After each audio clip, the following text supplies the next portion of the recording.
नमस्कार।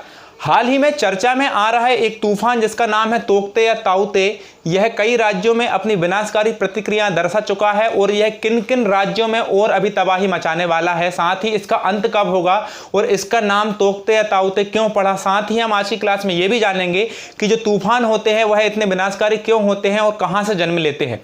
देखिए, जो तूफान है तोकते या ताउते, इसका नाम ताउते या तोकते जो पड़ा है वह एक छिपकली के नाम पर रखा गया है और वो छिपकली जो है यह अत्यधिक शोर करने वाली छिपकली है जिसके नाम पर तोकते या ताउते तूफान का नाम रखा गया है। पहली चीज तो हम ये समझेंगे सबसे पहले तूफान के नाम क्यों रखे जाते हैं। तो तूफान के नाम इसलिए रखे जाते हैं, जैसे मान के चलिए सन 2004 से लेकर सन 2018 तक जो तूफान आए, इनमें कुल 64 तूफान आए और इन 64 तूफानों के बारे में हमको डाटा कलेक्ट करना है, इनके बारे में हमको जानकारी रखना है। जैसे मान के चलिए कोई तूफान है, उस तूफान में बहुत सारे लोगों की जान चली गई है, बहुत जन धन की हानि हुई है, बहुत जन धन की क्षति हुई है, तो उस क्षति की पूर्ति करने के लिए भारत सरकार ने कितना व्यय किया है, ये सारा डाटा कलेक्ट करके कंप्यूटर में या फाइल बनाकर इसको रखा जाता है। इसके लिए तूफान का नाम पता होना बहुत ही आवश्यक होता है।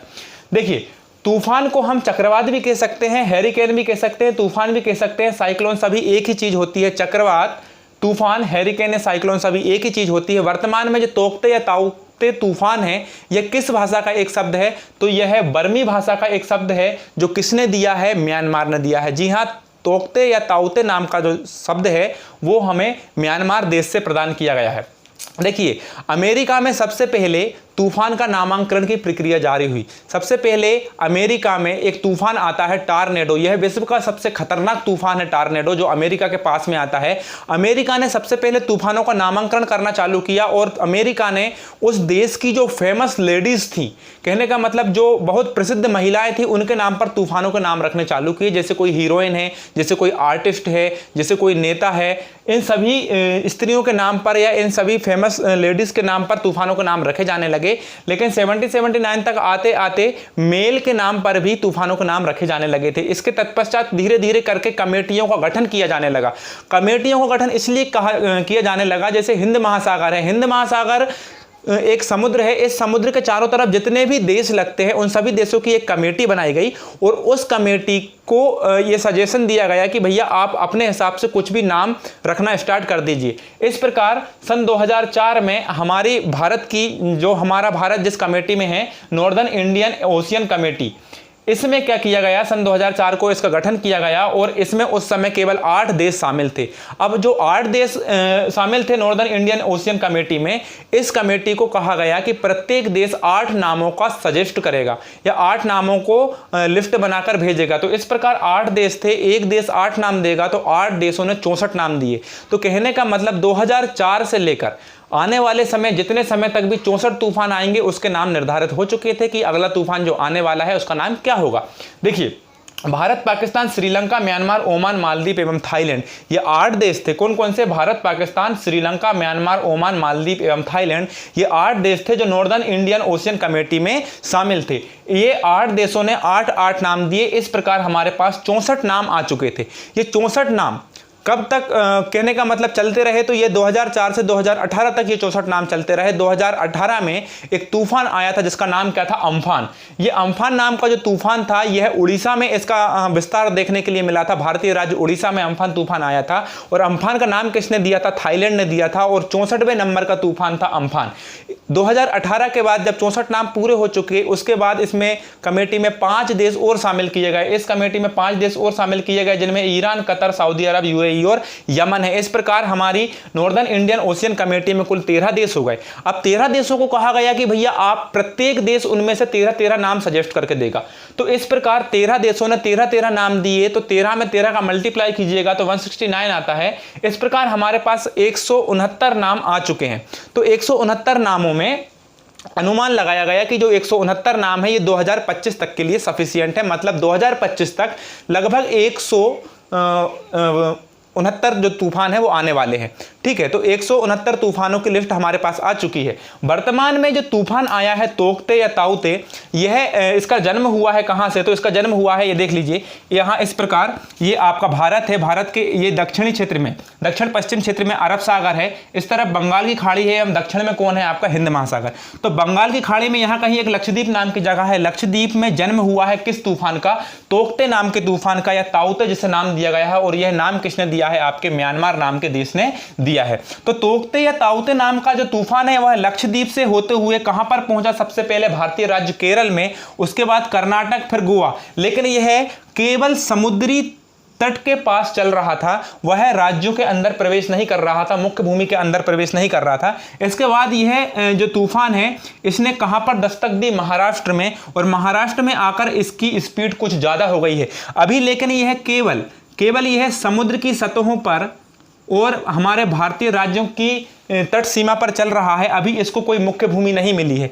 जब यह तूफान इस प्रकार से तट से होते हुए यहां तक पहुंचेगा तो यहां पर उसको एक मुख्य भूमि मिलेगी जो हमारे किस भारतीय राज्य की है? गुजरात की।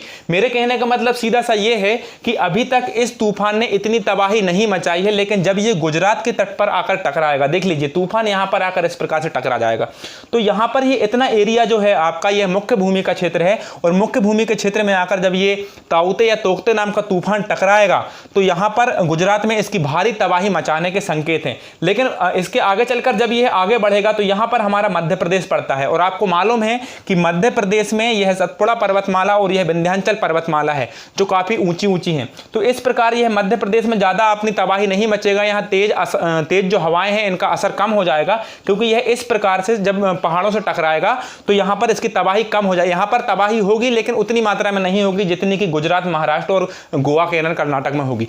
ठीक है, तो अभी आगे चलते हैं। तो यह इसका जन्म हुआ है अरब सागर में, लेकिन इससे प्रभावित राज्य कौन कौन से हैं? तो केरल है, कर्नाटक है, गोवा है, महाराष्ट्र, गुजरात है, जहां पर ये क्या है? तबाही मचा रहा है। और अगला जो तूफान आने वाला है, तोकते के बाद जो अगला तूफान आएगा, यह कौन सा तूफान आएगा? इसका नाम होगा यास। और यह यास जो नाम दिया है, ये किसने दिया है? ओमान नाम के देश ने दिया है। अब ये कहां आएगा ये तो किसी को नहीं पता, लेकिन जो तूफान आएगा उसका नाम क्या होगा? यास होगा। और यह कौन सा देश ने यह नाम दिया है? यह ओमान नाम के देश ने दिया है। इतनी जानकारी हम समझ चुके हैं। अब आइए देखते हैं हम जो तूफान है यह कैसे इसका निर्माण होता है और कैसे यह तूफान बनता है।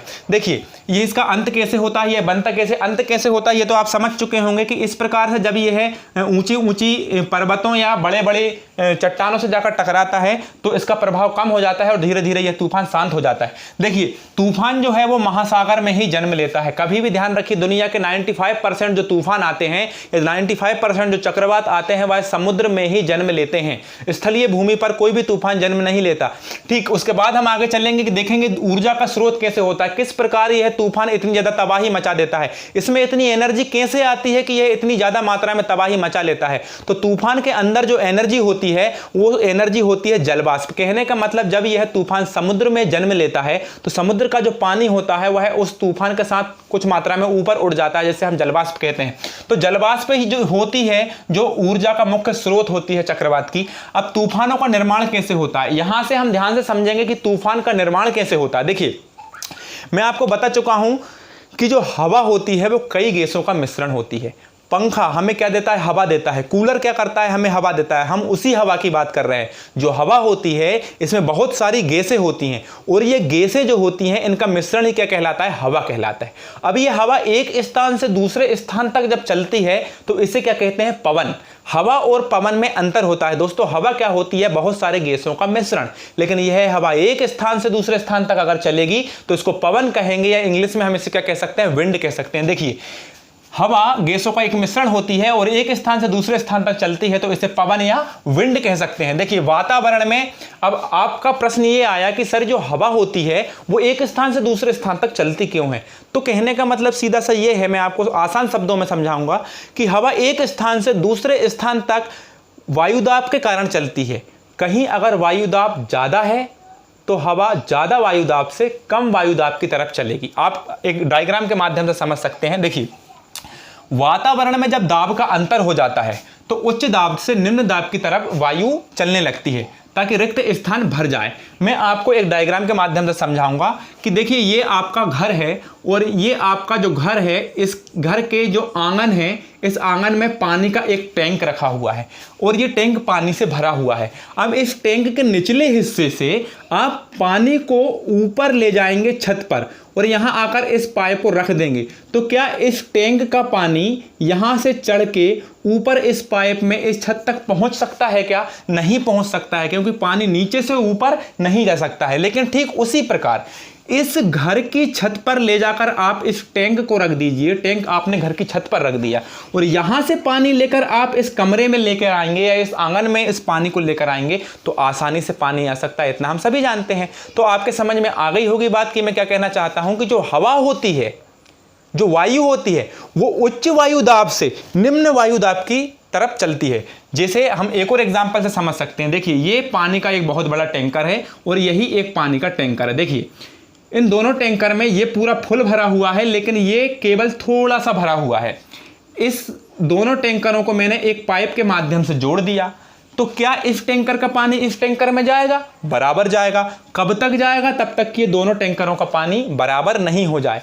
तो यही मैं आपको समझाना चाहता हूं कि जो वायु होती है, जहां पर ये बहुत ज्यादा होती है, वहां से जहां पर बहुत कम होती है उसकी तरफ चलने लगती है। वायु उच्च वायुदाब से निम्न वायुदाब की तरफ चलने लगती है। अब उच्च वायुदाब और निम्न वायुदाब क्षेत्र कैसे बनता है, हम कैसे पहचान लेंगे कि यह उच्च वायुदाब है और यह निम्न वायुदाब है, तो वो भी हम बड़े आसान शब्दों से समझेंगे। देखिए, क्या होता है, आपको एक छोटा सा फिजिक्स का फार्मूला याद रखना पड़ेगा, या नहीं समझो तो आप सीधा सा सामान्य भाषा में याद रखो कि दाब अगर ज्यादा हो जाए तो तापमान क्या हो जाता है? कम हो जाता है। मैंने आपको ऑफलाइन क्लास में पढ़ा चुका हूं ये चीजें फिजिक्स में कि भैया जब दाब ज्यादा हो जाएगा तो ताप क्या हो जाएगा? कम।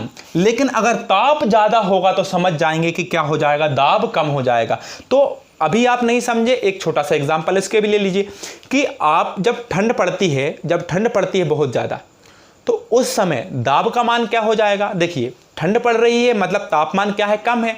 अब ठंड के समय तापमान कम है तो दाब का मान क्या हो जाएगा? ज्यादा हो जाएगा। देख लीजिए, तापमान कम है तो दाब का मान ज्यादा। ठीक वैसे ही अगर बहुत ज्यादा गर्मी पड़ेगी, बहुत ज्यादा तापमान हो जाएगा तो दाब का मान क्या हो जाएगा? कम हो जाएगा। सीधा सीधा एक फैक्ट याद रखना, ये फैक्ट से पूरा आपकी चीजें लिंक है। अगर गर्मी पड़ रही है तो तापमान क्या है? ज्यादा, और तापमान ज्यादा है तो आपका जो वायुदाब है वो निम्न हो जाएगा। तो जहां पर तापमान ज्यादा पड़ता है वहां पर जो वायुदाब का क्षेत्र होता है वहां पर निम्न वायुदाब का क्षेत्र होता है। मतलब वहां पर हवाएं दूर से आती होंगी। क्यों आती होंगी? क्योंकि हवाएं उच्च वायुदाब से निम्न वायुदाब की तरफ चलती हैं। समझ गए मेरी बात को? हम एक डायग्राम के माध्यम से इसको भी समझ लेते हैं। देखिए, क्या पढ़ा हमने? 27 डिग्री सेल्सियस से। देखिए, आपको टेक्निकल लैंग्वेज में समझाने का प्रयास करता हूं कि जब 27 डिग्री सेल्सियस से टेम्परेचर ज्यादा हो जाता है, तो टेम्परेचर ज्यादा क्यों होता है पहले हम वो समझेंगे। देखिए, इसको मैं मिटा देता हूं यहां से। ये आपका सूर्य है।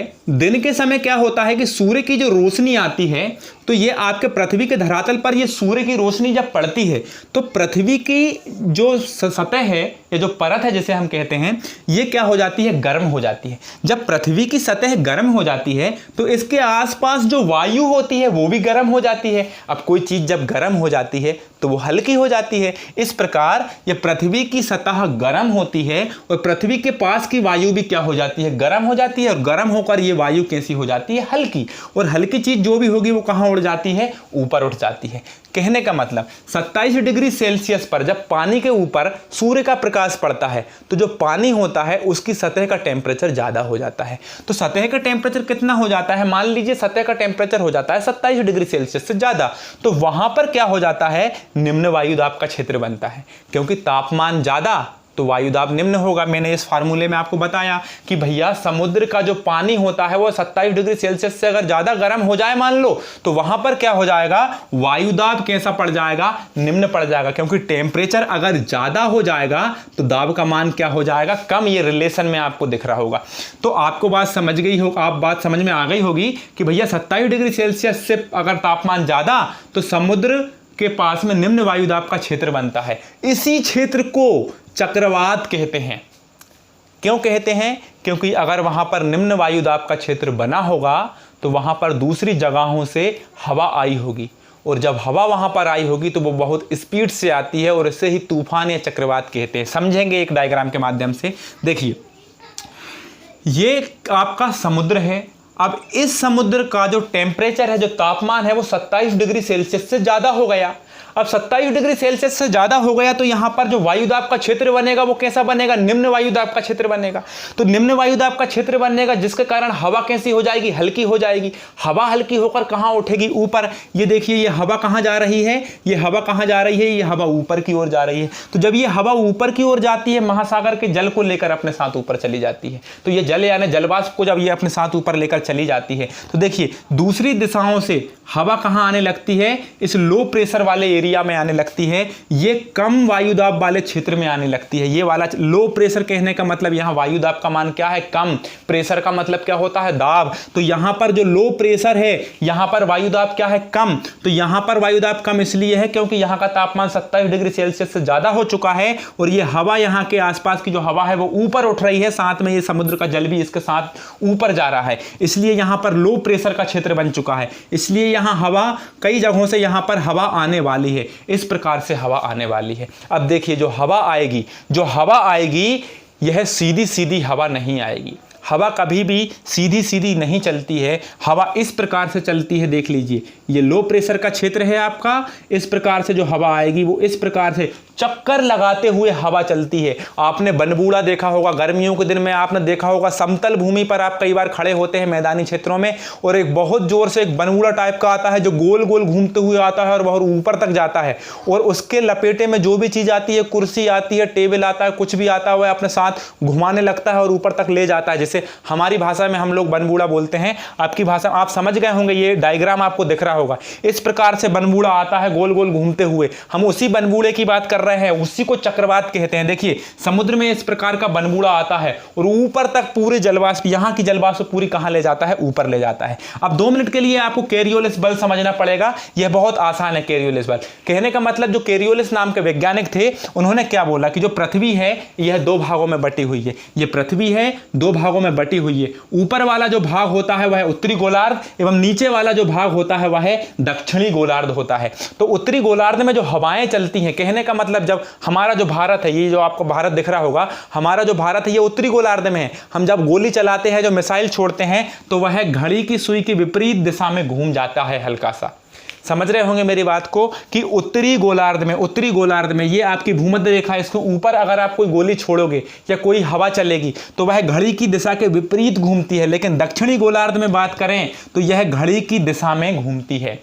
सीधी सीधी बात मैं ये कहना चाहता हूं कि उत्तरी गोलार्ध में जो हवा है, मिसाइल है, गोली है इत्यादि है, वो घड़ी की दिशा के विपरीत में घूमती हैं। लेकिन दक्षिणी गोलार्ध में, पृथ्वी के दक्षिणी गोलार्ध में जब हम जाएंगे तो वहां पर जो हवा होती है वो इस प्रकार घूमती है, घड़ी की दिशा में घूमती है, इस प्रकार। ठीक है, अब इन चक्करों को ही चक्रवात कहते हैं। आप सीधी सीधी भाषा में समझ रहे होंगे कि जो हवा चलती है, कुछ सारी चीज़ों को छोड़ो, कैरियोलिस बल को भी छोड़ो, आप सीधा ये याद रखो कि जो हवा चलती है, हमारे भारत की बात कर रहा हूँ, हम जो हवा चलती है वह किस प्रकार चलती है? इस प्रकार चलती है, घड़ी की दिशा के विपरीत दिशा में चलती है। कभी भी हवा सीधी सीधी नहीं चलती है, इस प्रकार चलती है।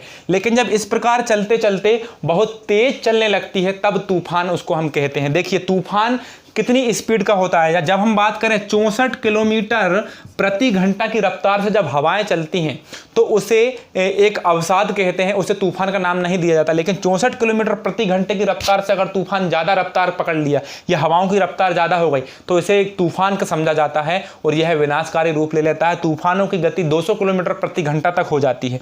देखिए तो चक्रवात होते हैं, आप समझ रहे होंगे मैं आपको क्या कहना चाहता हूँ। फिर से समझ लीजिए कि लो प्रेशर के क्षेत्र बनने के कारण हवाएं ऊपर की तरफ उठ जाती हैं और ऊपर की तरफ उठ जाने के कारण उसमें जलवाष्प भी चली जाती है और यही जलवाष्प बाद में जाकर बारिश करा देती है। और जब चक्रवात आते हैं तो बहुत तेज बारिश होती है। और याद रखना क्वेश्चन में भी ये, पेपर में भी ये क्वेश्चन आता है कि चक्रवात जब चलते हैं तो उस समय तेज बारिश होती है। इस बारिश को क्या कहा जाता है? तो इस बारिश को क्या कहते हैं? फ्रंटल या वाताग्र वर्षा।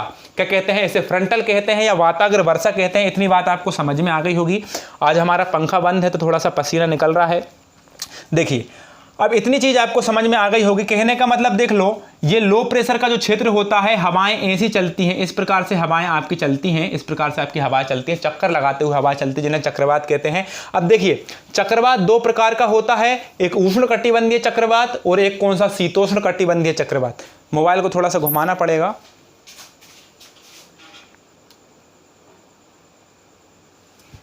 चलिए देखिए, चक्रवात कितने प्रकार के होते हैं? तो चक्रवात दो प्रकार के होते हैं, एक उष्ण कटिबंधीय चक्रवात और एक कौन सा, शीतोष्ण कटिबंधीय चक्रवात। मैं आपको इस बार फिर एक सामान्य भाषा में समझाऊंगा, यहां पर अपन इसको मिटा सकते हैं। देखिए ये क्या है, आपकी पृथ्वी, और ये पृथ्वी में कौन सी रेखा है, भूमध्य रेखा, और ऊपर वाली रेखा कौन सी है, कर्क रेखा, और नीचे वाली रेखा कौन सी है, आपकी मकर रेखा। ऊपर 66.5 डिग्री की जो रेखा है आपकी, इस रेखा को कहेंगे आर्कटिक रेखा, और नीचे जो 66.5 की रेखा है आपकी, इसको कहेंगे अंटार्कटिक रेखा। तो देखिए ये बीच वाली जो रेखा है, ये 0 डिग्री की रेखा है, भूमध्य रेखा, ये 23.5 डिग्री की रेखा है, और ये 66.5 डिग्री की रेखा है। तो 0 डिग्री से ऊपर 23.5 डिग्री और 0 डिग्री से नीचे 23.5 डिग्री, ये वाला जो क्षेत्र होता है आपका, कौन सा वाला, ऊपर वाली 23.5 डिग्री और नीचे वाली 23.5 डिग्री। हमारा भारत कौन सी रेखा पर स्थित है, कर्क रेखा पर स्थित है। यहां कहीं हमारा भारत स्थित है, कर्क रेखा भारत के बीचों बीच से होकर गुजरती है। अब देखिए यहां पर आपका भारत स्थित है, तो यहां से लेकर यहां तक का जो क्षेत्र होता है, इस क्षेत्र को उष्ण कटिबंधीय क्षेत्र कहा जाता है। क्यों कहा जाता है? क्योंकि इस रेखा पर सूर्य बहुत तेज चमकता है, बहुत ज़्यादा सूर्य चमकता है, और यहाँ पर भीषण गर्मी पड़ती है, इसलिए यहाँ पर उठने वाले तूफान को या यहाँ पर उठने वाले चक्रवातों को भी उष्ण कटिबंधीय चक्रवात कहते हैं। लेकिन शीतोष्ण, इस एरिया में उठने वाले तूफानों को शीतोष्ण कटिबंधीय तूफान कहते हैं। इतनी बात आपको समझ में आ गई होगी। तो उष्ण कटिबंधीय तूफान और शीतोष्ण कटिबंधीय तूफान क्या होते हैं आपको समझ गए होंगे।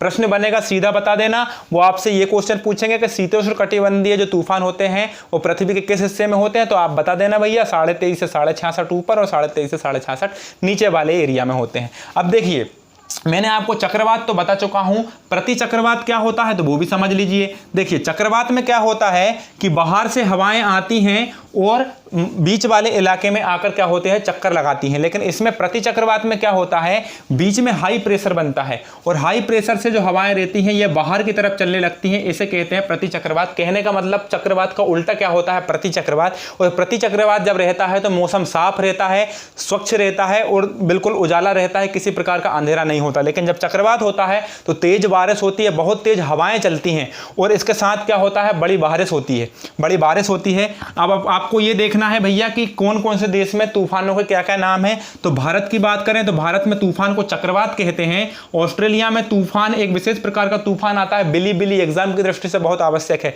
बिली बिली नाम का तूफान कहां आता है, ऑस्ट्रेलिया में आता है। चीन और जापान में कौन सा आता है, टाइफून नाम का आता है। देखो टाइफून कहां आता है, चीन और जापान में। ऑस्ट्रेलिया में बिली बिली, भारत में क्या कहते हैं, चक्रवात कहते हैं। यूएसए के पास या यूनाइटेड स्टेट ऑफ अमेरिका के पास में जो तूफान आता है इसे टॉर्नेडो कहा जाता है, और यह विश्व का सबसे खतरनाक और शक्तिशाली तूफान है। ठीक है, अटलांटिक महासागर में जो तूफान आता है इसे हैरिकेन के नाम से जानते हैं, और तूफान इस प्रकार से उठता है। तूफान जब उठता है समुद्र की लहरें बहुत तेज रफ्तार पकड़ लेती हैं अपनी, और हवाएं बहुत तेज चलने लगती हैं, इससे जनमानस की बहुत हानि होती है। और बड़ी जब यह भूमि वाले इलाके में आता है, जब यह स्थलीय मार्ग में आता है, या इसको जब कुछ भूमि का टुकड़ा मिल जाता है, तो वहां पर आकर इसकी स्पीड क्या हो जाती है, कम हो जाती है, क्योंकि इसकी जो एनर्जी होती है वो क्या होती है, जलवाष्प होती है। इसलिए मैदानी भागों में आकर तूफान की तीव्रता कम होती है, क्योंकि इसे जलवाष्प नहीं मिल पाती, जल नहीं मिल पाता समुद्र का, इसलिए इसकी जो गति होती है वह कम हो जाती है और स्वतः यह समाप्त हो जाता है। एक चीज और देखना आप कि जो तूफान होता है इसका जो बीच वाला एरिया होता है इसको शांत क्षेत्र कहते हैं। कहने का मतलब, और सबसे बीच में बीच वाला जो एरिया होता है, बिल्कुल बीच वाला, इसे तूफान की आंख कहते हैं। ठीक है, इतनी बात आपको समझ में आ गई होगी।